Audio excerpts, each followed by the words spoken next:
Consciência negra para mim é... Temos mais pretos, temos mais pretas podendo falar. Consciência negra é... Todos somos iguais, independente da pele. Os meus filhos não vão ser julgados pela cor, Independente da pele.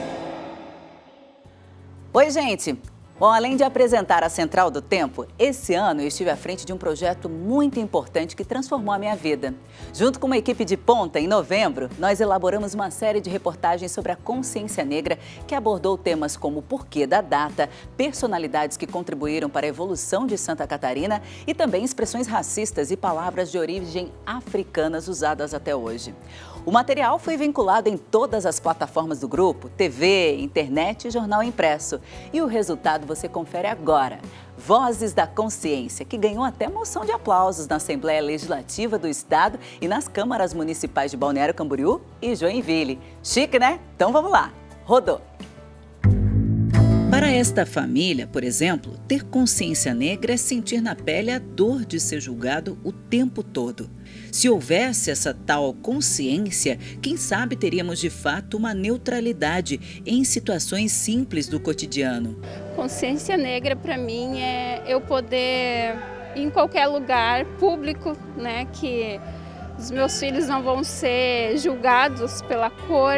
Consciência negra para mim é ir no mercado grande e o segurança não me seguir. Não ser, no caso, discriminado só pela cor da gente. Para mim, consciência negra é tu poder ir para a escola sem ser julgado pela tua cor ou perder amizades por causa da tua cor. Mas o que de fato é ter consciência negra? E qual o sentido da data? No dicionário, o verbo conscientizar significa tomar conhecimento sobre. Já procurando um significado para nossa raça, a definição remete a algo que pode denominar a escuridão, para só então chegar ao significado de um indivíduo de pele muito escura. A primeira vez que nós ouvimos a junção de consciência e negra foi através de Steve Biko na África do Sul, lá no regime do apartheid. O jovem estudante e que lutava contra o racismo conclamava que a população sul-africana deveria ter consciência negra para poder enfrentar aquele racismo que estava projetado.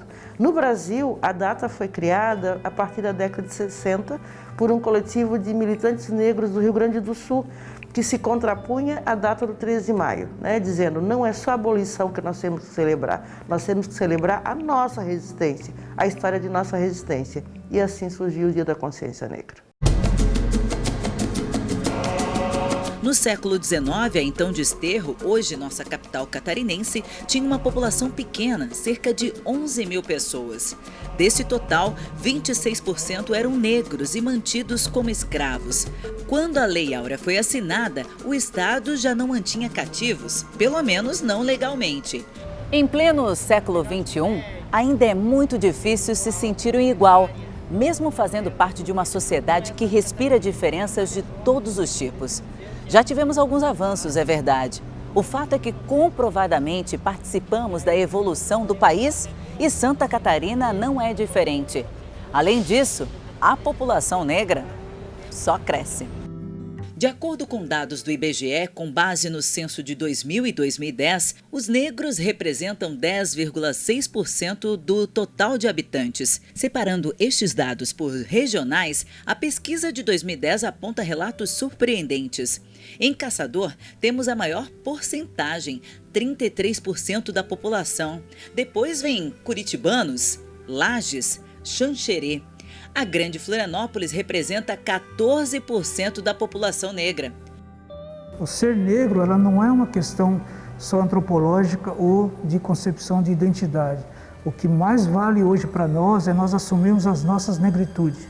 O que significa isso? É lutar contra uma sociedade liberal que luta fortemente pelo branqueamento das coisas. Mesmo com todo esse conteúdo, ter noção da realidade evolutiva dos seres com a contribuição afrodescendente ainda é muito complexo. E o grau de dificuldade é tamanho que, mesmo na era digital, os relatos racistas estão cada vez mais presentes. O mais complicado é provar que ainda respiramos preconceito racial. O crime de racismo, ele acaba sendo desqualificado para o crime de injúria racial. No crime de racismo, a pessoa fica reclusa de 2 a 5 anos.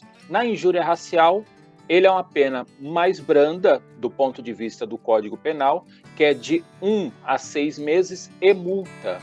Existe um trecho de um discurso de Mandela, um exemplo de militância em todo o mundo, que resume a intolerância presente. Ninguém nasce odiando outra pessoa pela cor de sua pele, por sua origem ou ainda por sua religião. Para odiar, as pessoas precisam aprender. E se podem aprender a odiar, elas podem ser ensinadas a amar. Esse é um aprendizado simples e sábio da mente pura de uma criança que está crescendo sem ouvir que há diferença entre as pessoas. Para quem lembra das aulas de história sobre o estado de Santa Catarina, parece estranho falar sobre a existência de intelectuais negros que efetivamente se destacaram ao longo do século XX e são referências tanto quanto Antonieta de Barros e Cruz de Souza. Mesmo assim, durante anos foram mantidos excluídos dos livros estudantis e permaneceram anônimos nos registros da história do nosso estado. Em 1901, nascia uma mulher que ficaria à frente do seu tempo, Antonieta de Barros. Sustentou os filhos trabalhando como lavadeira, mas após a alfabetização, mergulhou completamente no universo dos livros, da educação e da política. Este ano, comemoramos 120 anos de existência da mulher que foi muito mais do que uma das primeiras mulheres eleitas do Brasil e muito além do que a primeira mulher negra brasileira a assumir o mandato popular. Antonieta e sua irmã Leonor de Barros foram professoras de 2 ex-governadores do estado de Santa Catarina. Então, veja bem, 4 ex-governadores do estado de Santa Catarina passaram pelas mãos de professores e professoras negras. Tanto que Antonieta criou o dia e o feriado do professor. É por isso que o nome Antonieta está à frente de tantas premiações, documentários, instituições e livros que tratam sobre inclusão, alfabetização e vida de Antonieta. Antes de Antonieta, nascia Cruz de Souza, filho de escravos alforriados, que fizeram de tudo para que Cruz de Souza tivesse uma educação refinada, sob a tutela de seu ex-senhor.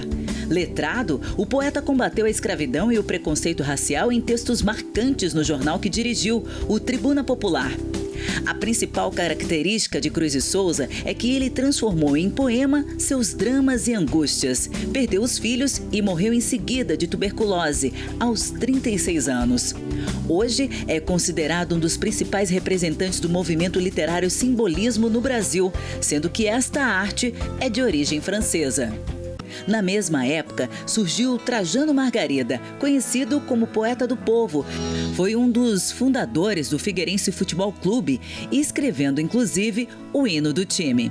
Avante Figueirense, pra frente furacão, sem voz, padrão de aço, és tesouro no meu coração.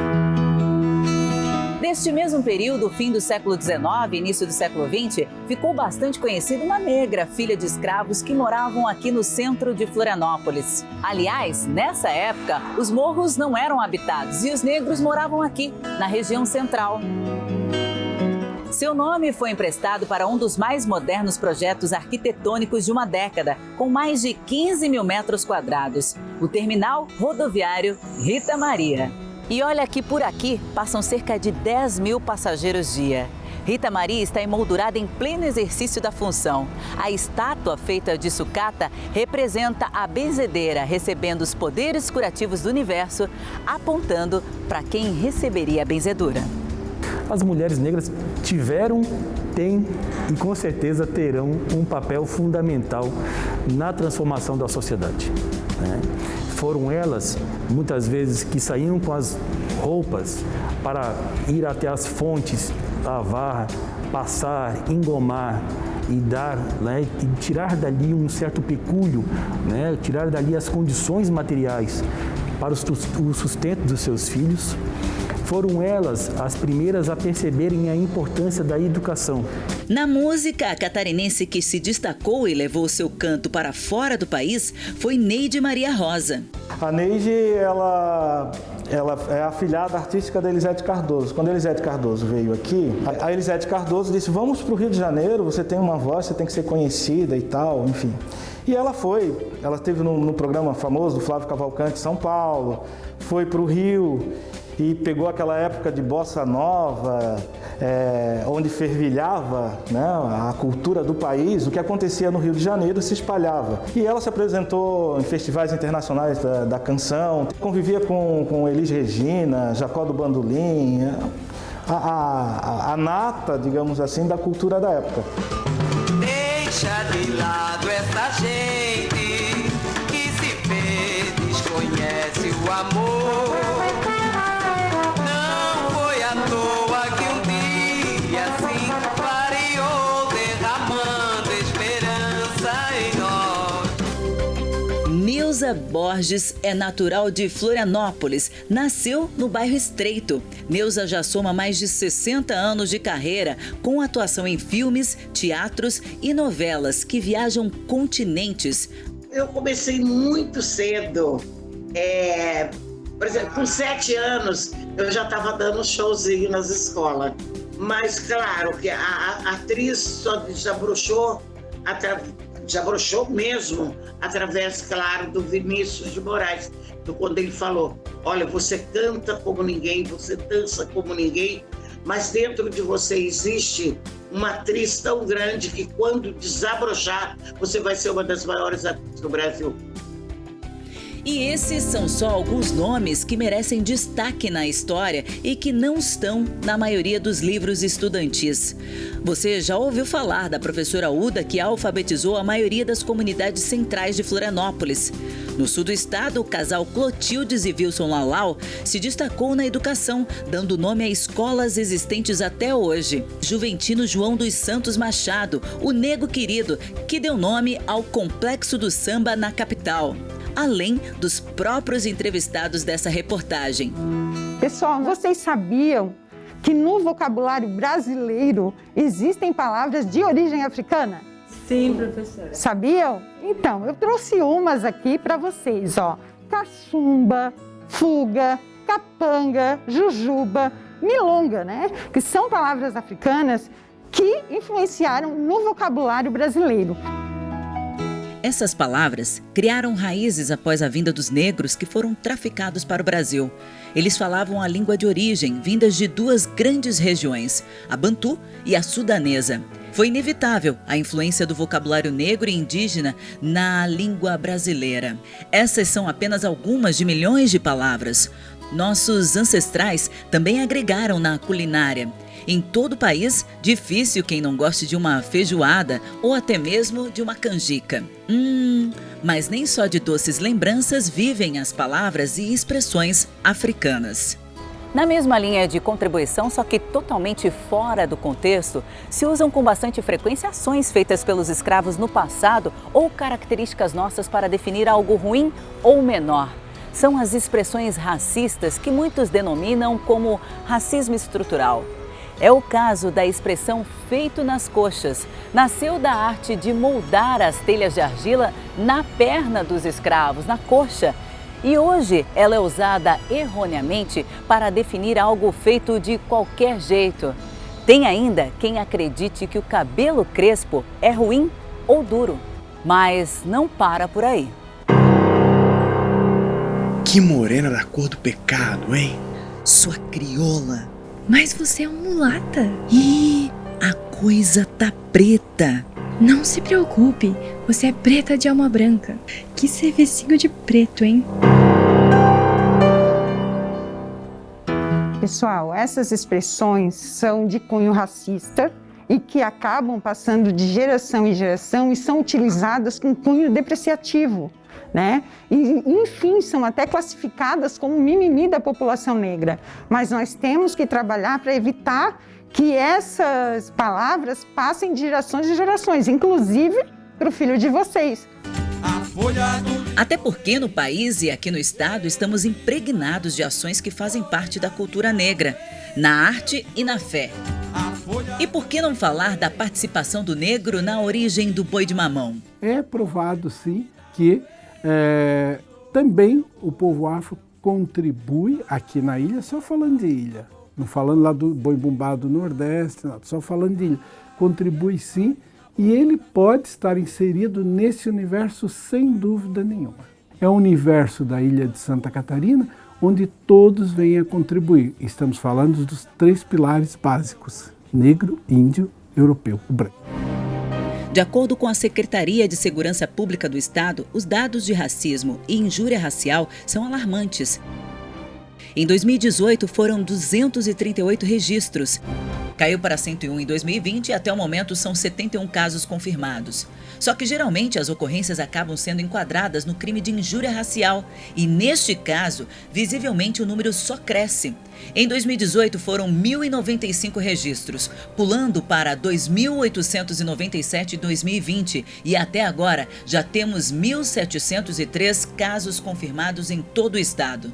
Houveram muitos avanços, mas ainda vivemos estagnados do ponto de vista do preconceito racial, do ponto de vista dos crimes raciais que são cometidos contra o nosso povo ainda em dias atuais. Ou seja, a gente dá um passo, volta 2, dá 3 passos para frente, volta 1. Então, é toda uma construção. Mesmo após a abolição da escravatura, os negros não foram aceitos pela sociedade, eram ignorados. Até hoje, ainda temos muitas dificuldades em nos aceitarmos como iguais. Na época, foram criados clubes que eram frequentados apenas por negros. Além disso, hoje já somos um número relevante de pessoas que romperam barreiras e acharam lugar ao sol. É sobre estes assuntos que iremos falar agora. Olha só. A tentativa de extinguir a escravidão iniciou em 1850 com a Lei Eusébio de Queiroz, que proibia a entrada de escravos africanos no Brasil. Veio a Lei Áurea e, mesmo livres, negros e brancos não ocupavam o mesmo espaço. Em meados de 1900 é que começaram a surgir espaços culturais frequentados apenas por negros. Os registros são poucos, mas neste livro Africanidades Catarinenses existem fotos de diferentes épocas sobre essas manifestações. O Centro Catarinense de Letras, criado em 1925, por exemplo. Os jornais também ganharam edições para denunciar o racismo. O Estado e o Colored de Blumenau são exemplos desses impressos. Na música, as bandas militares, de jazz e escolas de samba também fizeram parte dessas expressões culturais que, em sua maioria, eram compostas por negros. Os clubes negros foram criados justamente para resolver essa falha. O Centro Cívico Cruz e Souza de Lages é um dos mais antigos exemplos disso, mas existem outros espalhados por todo o estado. O Quênia Clube em Joinville, o 1º de Maio em Tubarão, o Sebastião Lucas em Itajaí, União Operária de Laguna e União Operária de Criciúma também. Esses grupos negros tiveram que se organizar e se constituir como seus próprios espaços de suporte, de memória, de história, de lutas trabalhistas, de sociabilidades, porque a vida não se faz só de luta, é preciso sorrir, é preciso brincar, é preciso também transgredir. Considerando os tempos atuais, organizações tentam viabilizar políticas públicas que incluam os negros em espaços hoje ainda muito frequentados por brancos, com maior aquisição e, consequentemente, que encontram mais oportunidades. Então, o CEPA é derivado da luta histórica do movimento negro na criação de instrumentos próximos aos governos de caráter governamental, no auxílio da produção de políticas públicas, no auxílio da fiscalização, do controle social das políticas desenvolvidas em prol da população negra. Também atua como denúncia dos casos de racismo, preconceitos e ódio e intolerâncias que atingem especialmente a população negra. Nas instituições de ensino superior, após o sistema de cotas, o número de negros universitários aumentou, mas ainda é menor do que o número de brancos. Dados do IBGE mostram que em Santa Catarina, em 2016, eram 34% de estudantes brancos e 18% de negros. No último censo, feito em 2019, já tínhamos a marca de um pouco mais de 37% de brancos, sendo 24% de pretos ou pardos. Além das cotas, outra preocupação é como manter o negro no curso. Pensando nisso, existe na Universidade Federal de Santa Catarina inúmeros coletivos que atendem às necessidades das minorias. Geralmente tem todos os cursos, tem um coletivo para estar trazendo a realidade dos estudantes negros dentro da Universidade Federal, que não é porque só a gente acessou, a gente acessa, mas ainda a gente luta muito pela permanência. Porque permanecer dentro da universidade pública ainda assim é um desafio. Olá, eu sou Elisa Freitas, sou aqui de Florianópolis, tenho 32 anos, sou modelo profissional aqui em Santa Catarina. Fui Miss Florianópolis, Miss Santa Catarina também, representei o Brasil em 2016 também fora, lá na Colômbia. E atualmente eu trabalho com produção de moda, sou publicitária, né? Tenho graduação em publicidade e tenho pós em comunicação e produção de moda. Meu nome é Kelvin Nunes Soares, nasci em Santa Maria, 55 anos, formado em Educação Física pela Universidade Federal do Rio Grande do Sul, mestre em Ciência do Movimento Humano pela UDESC, ex-atleta de basquetebol e atletismo. Fui gestor esportivo na cidade de Joinville a partir de 2012 e hoje sou gestor, presidente da Fundação Catarinense de Desporto, a FESPORT. Popularmente Juca, esse apelido eu ganhei no futebol, porque joguei no Figueirense Futebol Clube e no Avaí, em Florianópolis, outros clubes fora do estado. Estudei na faculdade aqui em Florianópolis, transferido no terceiro ano de medicina para Santa Maria, no Rio Grande do Sul, onde eu me formei em medicina. Hoje eu sou cardiologista. Eu sou Edenice Fraga, sou tenente-coronel da Reserva da Polícia Militar, poetisa, contista, declamadora, também roteirista de teatro. Faço parte de várias academias de letras aqui no estado de Santa Catarina, entre elas a Academia de Letras Militares Estaduais de Santa Catarina. Meu nome é Caroline Liseu, eu sou advogada, pós-graduada em processo civil. Faço pós-graduação também em Direito Tributário, que é minha área de atuação atualmente. E também estou presidente da Comissão de Igualdade Racial da OAB de Santa Catarina. São alguns exemplos de negros que atravessaram a barreira do preconceito e venceram dificuldades. Quando está num cargo de chefia, ainda existem pessoas que não admitem uma chefia de uma pessoa negra. Não adianta alguém dizer assim, não, foi uma brincadeirinha, não leve a mal. Não, leve a mal sim e não considere uma brincadeirinha. Com o rosto estampado em várias campanhas publicitárias por todo o estado, Elisa Freitas já foi rainha, Miss e hoje divide a apertada agenda com os compromissos de empreendedora. Teve um momento na pandemia que a gente ficou assim, o que vamos fazer agora, né? Mas foi um momento bem especial. Eu fui contratada por uma empresa aqui em Santa Catarina, Florianópolis, e lá eu tive uma experiência bem bacana de estar eu mesmo fazendo produções com marcas, né, dessa empresa. Histórias de ascensão, mesmo diante das dificuldades como a da Coronel Edenice e Elisa Freitas, ainda são casos isolados. No país, as portas vêm se abrindo ao longo dos últimos 5 anos no mercado de trabalho, mas os números ainda não são igualitários. De acordo com dados do IBGE, a diferença salarial entre brancos e negros é de 45%, sendo que o branco ganha mais. Em 2019, essa diferença era ainda maior. Os trabalhadores brancos receberam, em média, cerca de 75% a mais do que os pretos e pardos. Isso é a perversidade do racismo. Então, nós precisamos sempre entender que o Brasil se desenvolve do ponto de vista do seu capitalismo, da sua indústria, do seu comércio, mas mantém essa estrutura que depois nós passamos a conhecer como o racismo estrutural, o racismo sistêmico, né, que se mantém nas relações sociais, no dia a dia, e com isso também tendo reflexos nas relações de trabalho, no salário e assim por diante nas ocupações. Para que se cresçam jovens negros empoderados, é preciso que seja feito um trabalho que inicia em casa, mas termina na sala de aula.